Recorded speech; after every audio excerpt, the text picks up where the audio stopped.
This is the EPSON Workforce 3540 printer.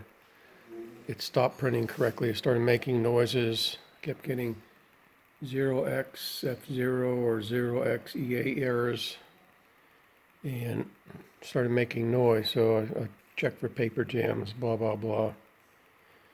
So finally, after messing with it for a half hour, I put it on copy, and I took this back off, and I looked in here, and this paper from the tray would come up and stop.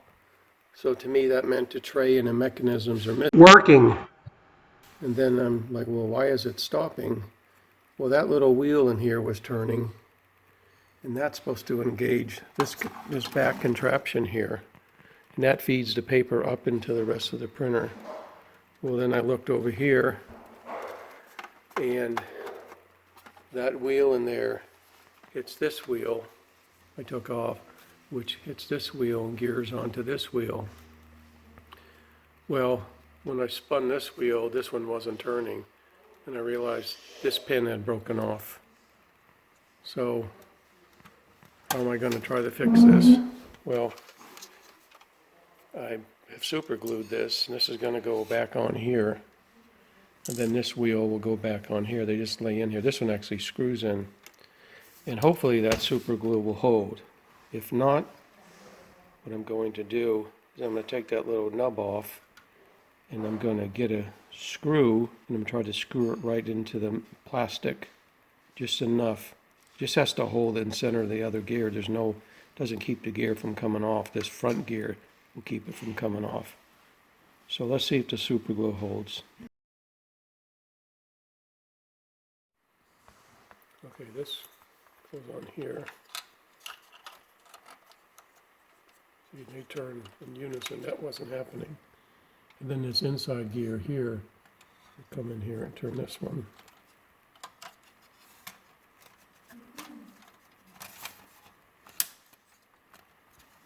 Okay, that's how it's supposed to work. And that will get the paper to feed up.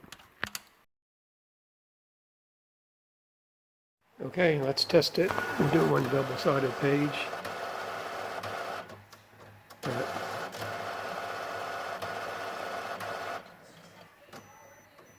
Wow, wow, wow. Well, it worked for one piece, and then it came off. The Gorilla Super Glue didn't work. Okay, I'm going to do one other step. Maybe drill a hole in here. Maybe I can just screw it instead of heating this thing up. I got a little drill bit. Let's see what happens. Make sure I get right in the middle.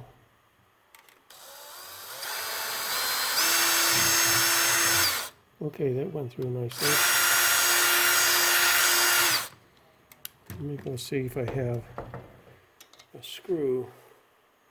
I may have to widen that hole, but I just need something to hold this vertical. It doesn't have to be capped at the top. Okay, use a little wood screw. Cut in there. I'm going to go real slowly because I don't want to crack the plastic first without the white plastic. I may have to open that hole up some.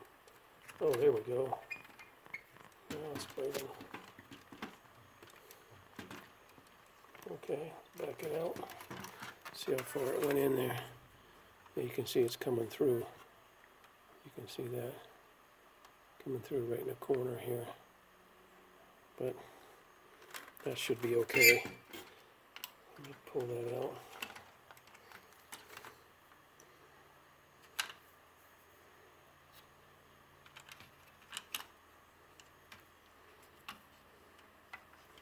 Yeah, it did open that hole up nicely.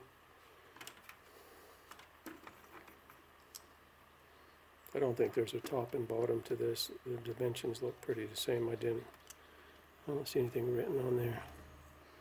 It's just got to be touching these teeth here.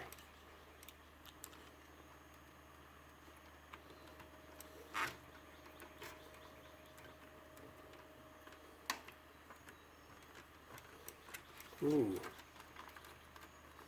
Uh-oh, that might work.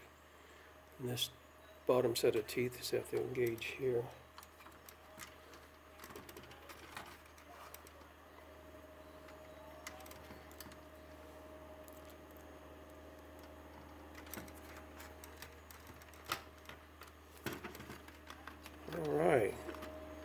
that's a lot more stable than trying with the glue. You get one more turn. I don't want it to be tight. Oh! Now you say, will it work or not? Let's go give it a try. Hopefully that should be pretty level.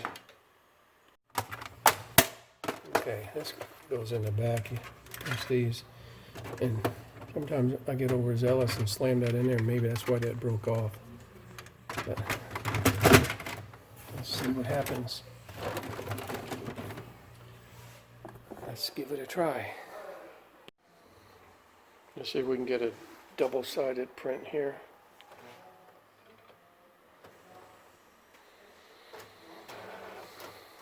Yeah, I think I only paid $100 for this printer, but it has double-sided scanning, and a lot of the, like EPSON, a lot of the new printers, they don't have that. They want you to scan half and tip it over. I'm not going to do that. So this is Workforce printer's been a little workhorse.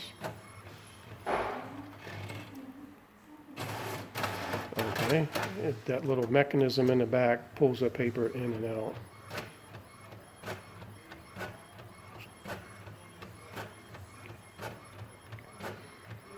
Okay, printed one sheet. So I gotta clean the print heads. I'm claiming victory. Woo-hoo!